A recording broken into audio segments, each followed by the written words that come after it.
काय परिस्थिती या अशा ऍसिड सप्लाय केमिकल हे या ठिकाणी कारखाना आहे, बाहेरून मोठं 15-20 हजारचा टँकर येते इकडे आणि त्याला कार्बोमध्ये या ठिकाणी विकलं जाते।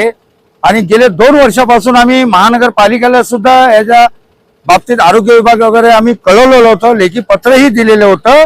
कारण ह्याचा जो वास निघतो त्या वासामुळे इथल्या आजूबाजूच्या परिसराला त्रास होत होता। बाजूला बघू शकता आज एवढे वर्कर लोक आहेत, त्याला लागून एक कारखाना आहे, त्या कारखान्यामधले एवढे लोक आहेत त्यांनाही त्रास होता। आणि एवढा हा डेंजर आहे ऍसिड, तर पुष्कळ डेंजर आहे।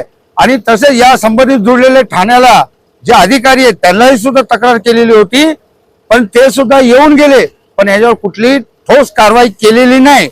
आता एवढा मोठा परिणाम हे होणार होता, पण देवाचा सुखरूप आहे की लंच टाइम होता म्हणून लोक बाहेर होते, सगळं जेवायला वगैरे हे सुट्टीमध्ये बाहेर बसलेले, जेवण वगैरे करून बाहेर।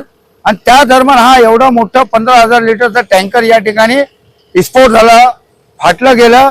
पूर्ण हा परिसर जो आहे एकदम धुराने ऍसिडने पूर्ण पसरला गेलेले आहे।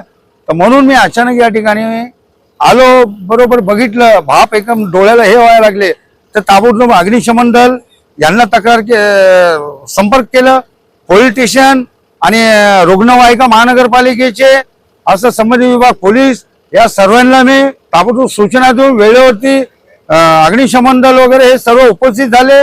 आणि लवकरात लवकर जे माणसं काही आतमध्ये अडकलेले त्यांनाही काढलं, त्या लोकांनी उपचार वगैरे पाठवण्यासाठी रुग्णवाहिका वगैरे उपस्थित आहे या ठिकाणी महानगरपालिकेचे। ताबडतोब या लोकांनी तत्काळ या ठिकाणी सेवा दिली।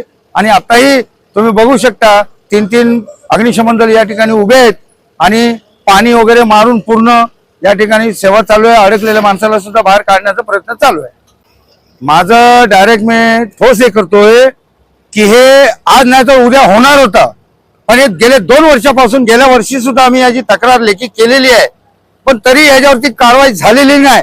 जर आता ह्याच्यामध्ये काय दुर्घटना मोठी झाली असती, हे लंच टाइम होतं म्हणून बरं झालं, पब्लिक बाहेर होते, जर हे माणसं आतमध्ये असते, कर्मचारी, एखादा हार्ट पेशंट आहे, कुठलं काय आहे, तर असे काही मोठं दुर्घटना घडली असती, त्याला जबाबदार मीरा भाईंदर महानगरपालिकेचे प्रशासन आणि ठाण्याचे संबंधित अधिकारी आहेत।